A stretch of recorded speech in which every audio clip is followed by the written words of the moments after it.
दोस्तों, Indian railway finance corporation limited की बात करें, स्टॉक के अंदर बहुत बड़ी गिरावट हो गई है। ये गिरावट जो हुई है, इसके पीछे वजह है बाजार में भयंकर गिरावट। आप देख सकते हो कि एक तरफा बाजार गिरा, जैसे जैसे दिन बीता बाजार में गिरावट और बढ़ी, और इसी वजह से देखें तो पूरे बाजार में जबरदस्त गिरावट का माहौल बना। कहीं पर भी आपको देखें तो राहत देखने को नहीं मिलेगी। स्पेशली अगर देखें तो स्मॉल कैप की तो जबरदस्त पिटाई हुई है, सारे के सारे शेयर धराशायी हुए। और आप ये समझ ही सकते हो कि इस समय बाजार की सिचुएशन बहुत ज़्यादा खराब हो चुकी है और काफ़ी ज़्यादा वीकनेस आ चुकी है। अब यहाँ पे सिचुएशन के सही होने का हमें इंतजार करना होगा। फ्रेश एंट्री के लिए हमें देखना होगा कि बाजार कहाँ पे जाके सेटल होता है। वैसे अगर आप देखें तो इस बड़ी गिरावट ने आईआरएफसी को उस लेवल पे लाया है जहाँ पे हमारा एंट्री पॉइंट बन रहा था, यानी 28 के आसपास। मैंने आपको पहले ही कहा हुआ था कि फ्रेश एंट्री के लिए 28 की आसपास आपको निवेश के बारे में सोचना चाहिए, और वही लेवल आ चुका है। तो एक तरह से तो मौका आ गया है उन लोगों के लिए जिन्होंने ऊपर के लेवल में प्रॉफिट बुकिंग की थी, क्योंकि मैंने आपको पता होगा 32 के आसपास प्रॉफिट बुकिंग की सलाह दे दी थी।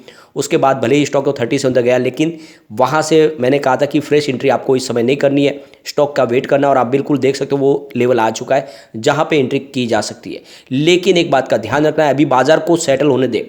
जब तक बाजार में फिर से पॉजिटिव माहौल न बने, कोई भी नई एंट्री ना करे, किसी भी शेयर में फिलहाल निवेश के बारे में ना सोचे, क्योंकि बाजार में वीकनेस बहुत ज़्यादा हावी हो चुकी है। अब यहाँ पे रेल टेल के अंदर भी गिरावट है, इसके अलावा आरवीएनएल में भी गिरावट है, वहाँ तो लोअर सर्किट लग गया। लेकिन इसके बीच में वहाँ से कुछ बड़ी अपडेट भी निकल के आ रही है, उनको कुछ ऑर्डर मिल रहा है। जैसे कि आपको पता ही होगा, ये सारी की सारी कंपनियाँ जो फाइनेंस आईआरएफसी से लेती है, तो आईआरएफसी के लिए भी गुड न्यूज़ है। आगे इन सारी बातों को समझेंगे और क्या इस समय आगे करना चाहिए हमें, इन बातों को भी जानेंगे। सबसे पहले अगर हम बीएसई सेंसेक्स की बात करें तो 59,903 के स्तर के आसपास है। अभी बाजार बंद होने में 1 मिनट का टाइम बाकी है, लेकिन आप देख सकते हो 922 पॉइंट की बहुत बड़ी गिरावट हो गई है, यानी 1.52% गिरा बीएसई सेंसेक्स, और लोगों को बहुत ज़बरदस्त लॉस हुआ। कल भी हमने 600 पॉइंट के आसपास की गिरावट देखी, आज 900, यानी 2 दिन में ही हमारा बाजार 1500 पॉइंट गिर गया। लोगों को बहुत ही ज़बरदस्त लॉस हुआ। और इसीलिए मैं बार बार कहता हूँ कि जो भी शॉर्ट टर्म या मिड टर्म इन्वेस्टर है, उनको प्रॉफिट बुक कर लेना चाहिए। बाजार कभी भी एक तरफा नहीं दौड़ता है, और इसीलिए आप देख सकते हो काफ़ी लोगों ने मेरी बात मान के 32 और 34 के आसपास प्रॉफिट बुकिंग कर ली थी। आज वो फायदे में रह गए। निफ्टी 50 की बात करें तो 17,823 के स्तर पे 304 पॉइंट की गिरावट, यानी 1.68% गिरा निफ्टी 50, और इसने अपने 17,850 के मजबूत सपोर्ट को भी तोड़ दिया है। इसलिए थोड़ी सी वीकनेस यहाँ पे और ज़्यादा दिखाई दे रही है। अब आईआरएफसी की बात करें, स्टॉक की शुरुआत 30.95 पर हुई, यानी गिरावट के साथ में शुरुआत हुई, और आप देख सकते हो इंट्राडे का यही हाई है। इसके बाद में लगातार गिरावट हुई और 27.55 का लो भी बना है, यानी काफ़ी स्टॉक नीचे तक गया। अंत में क्लोजिंग 28.05 के आसपास रही है, यानी 10.24% की काफ़ी बड़ी गिरावट। अब यहाँ पे सर्किट की जो लिमिट है वो 20% है, और इसीलिए गिरावट काफ़ी बड़ी हो गई। आप ये देख ही सकते हो कि उस लेवल पे स्टॉक आ चुका है जहाँ पे हमारा एंट्री पॉइंट बन रहा था फिर से फ्रेश एंट्री करने के लिए। तो ये लेवल तो आ चुका है, उस लेवल पे एंट्री की जा सकती है, लेकिन अभी बाजार के सेंटीमेंट इस तरह से नहीं बने हैं कि यहाँ पे एंट्री आप करें। इस समय थोड़ा सा आपको वेट करना है, बाजार को सेटल होने दे, फिर नए इन्वेस्टमेंट के बारे में सोचे। किसी भी शेयर में इस समय निवेश का मौका नहीं, बल्कि इस समय अगर आपको अच्छा प्रॉफिट मिला तो प्रॉफिट बुक करने का मौका है। वॉल्यूम को देखें तो पिछले 1 महीने पहले इसका 15 करोड़ का वॉल्यूम था, 3 करोड़ की डिलीवरी उठाई गई। 1 वीक पहले 12 करोड़ का वॉल्यूम था, 3 करोड़ की डिलीवरी उठाई गई थी, और कल 11 करोड़ का वॉल्यूम था, 3 करोड़ की डिलीवरी उठाई गई, और आज 13 करोड़ का वॉल्यूम है। वॉल्यूम में ज़बरदस्त इजाफा, और इसके पीछे वजह है लोगों ने यहाँ पे जम के प्रॉफिट बुकिंग किया। स्टॉक आपको पता होगा 21 से एक तरफा दौड़ा है। अब यहाँ पे देख सकते हो कि इस गिरावट के पीछे सबसे बड़ी वजह है, एक तो इंटरनेशनल जो मार्केट कल क्लोजिंग दिया नेगेटिव, काफ़ी बड़ी गिरावट हुई भयंकर वहाँ पे। और इसके बाद में देखें तो जो आज जिस तरह से अपडेट निकल के आ रही है सरकार की तरफ से, सारे हॉस्पिटलों को तैयार किया जा रहा है, बहुत सारी गाइडलाइन आ गई। अब यहाँ पे जिस तरह से गैदरिंग में कहीं पर भी जहाँ पे पब्लिक का जो क्राउड है वहाँ पे आपको मास्क पहनना, ऐसी बातें निकल के आ रही। इन सब बातों ने लोगों को डरा दिया एक बार, क्या फिर से आने वाले समय में क्या लॉकडाउन न लग जाए। इन बातों ने माहौल पूरा बिगाड़ दिया है, और इसीलिए अगर आप देखें तो ये सारी बातें निकल कर बाजार में वीकनेस आ गई है। लेकिन फिर भी आपको एक ध्यान रखना है कि हमारे यहाँ पे जो सिचुएशन है वो चाइना से बिल्कुल अलग है। हमने हर आदमी ने लगभग आप देखें तो 95% लोगों ने डबल वैक्सीन ले ली है। इसके अलावा ओमिक्रॉन का जो वेरिएंट आया था तीसरी बार, उस लहर में लगभग सबको इन्फेक्शन हो चुका है, तो सबको हर्ड इम्यूनिटी भी मिल चुकी है।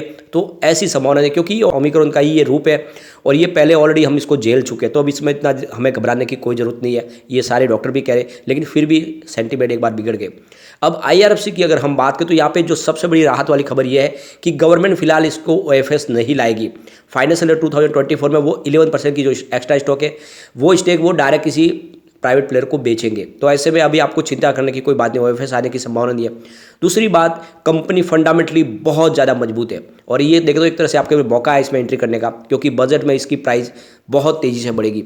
ये देख सकते हो कि कंपनी जिसका 0 एनपीए हो, जो इनकम टैक्स है वो बिल्कुल जीरो आती हो, इनको टैक्स भरने की जरूरत नहीं पड़ती है। इसके अलावा कंपनी आपको 4 से 5% के आसपास अच्छा खासा डिविडेंड यील्ड में देती हो, ऐसी कंपनी में दाव क्यों न लगाया जाए।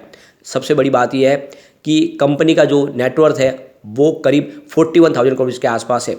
और सबसे बड़ी बात यह है कि कंपनी का जो बिजनेस है वो एक सिर्फ होटल अशोका से ऑपरेट हो रहा है, यानी कोई कॉर्पोरेट ऑफिस नहीं है। सिर्फ 37 एम्प्लॉयज इस कंपनी को आगे रन कर रहे हैं, ये बहुत बड़ी बात हो जाती है। इसके अलावा देखें तो यहाँ पे इनका जो एनुअल प्रॉफिट है वो 6,000 करोड़ रुपीज़ के आसपास निकल के आ रहा है, जो बहुत बड़ी बात हो जाती है।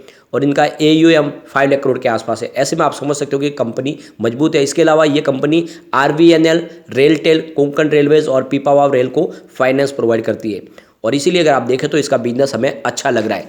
दूसरी तरफ अगर आप देखें कि तो RVNL में 5% का लोअर सर्किट लग गया। अब सर्किट लिमिट 5% थी, इसलिए यहाँ पे 5% पे ही रुक गया, वरना यहाँ पे भी ज़बरदस्त गिरावट हो सकती थी। अब यहाँ पे स्टॉक 63.15 के आसपास आ गया। ये भी आपको पता होगा 84 का स्टॉक फिलहाल 63 के आसपास आ गया।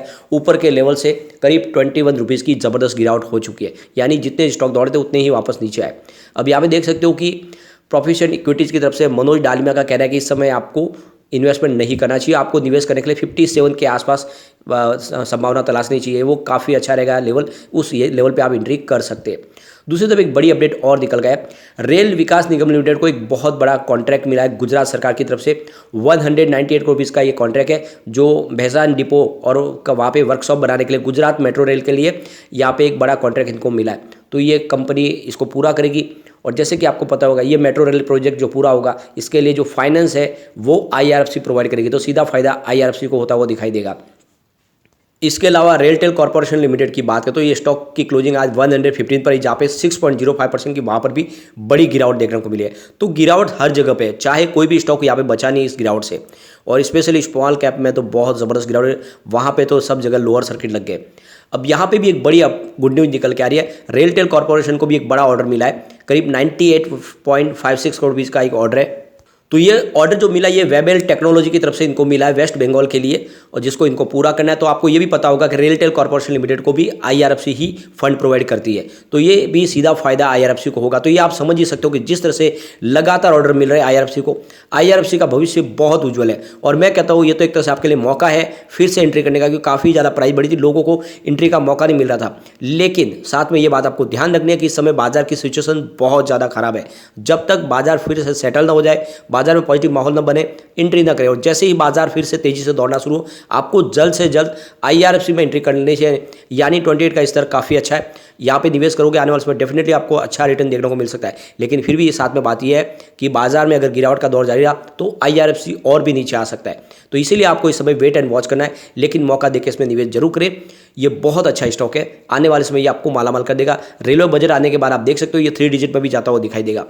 यहाँ पे एक बार हम इसके कम्युनिटी सेंटीमेंट को देख लेते हैं, तो यहाँ से गिरावट होते 30.37 का फर्स्ट सपोर्ट है, टूट चुका है। 29.48 का सेकंड सपोर्ट है, ये भी टूट चुका है। अब तीसरा सपोर्ट 27.97 का है। इंट्राडे में तो ये भी टूटा है, लेकिन फिर से इस सपोर्ट को इसने पा लिया है, जो थोड़ी अच्छी बात है। और ऊपर की तरफ मूव करने पे देख सकते हो फिर से 32.77 का फर्स्ट रेजिस्टेंस है, ये पार हो जाएगा तो स्टॉक 34.28 तक जाएगा और वहाँ तक पहुँच गया तो फिर 35.17 तक जा सकता है। तो जैसे ही पॉजिटिव माहौल बनेगा ये स्टॉक बहुत तेज़ी से दौड़ेगा। तो ऐसे में आपको डरने की बात नहीं है, बल्कि मौका देकर खरीदारी करनी चाहिए। और जो लॉन्ग टर्म इन्वेस्टर है उनको तो बिल्कुल नहीं डरना, चाहे जितना स्टॉक नीचे आए और मौका मिले तो खरीदारी करे। यह स्टॉक एक बड़ा मल्टीबैगर है जो आने वाले इसमें डेफिनेटली आपको मालामाल कर देगा। बस नजरिया आपका इसमें 3 से 5 साल का होना चाहिए, ये 3 डिजिट में आराम से जाएगा। लेकिन फ्रेंड, कोई भी इन्वेस्टमेंट करने से पहले अपने फाइनेंशियल एडवाइजर से बारे ले ले या अपना खुद का रिसर्च करें, क्योंकि मैंने वीडियो आपके एजुकेशनल पर्पज के लिए ही बनाया। वीडियो पसंद आए तो लाइक से जरूर कीजिए और चैनल को सब्सक्राइब कर दीजिए। Thank you friend.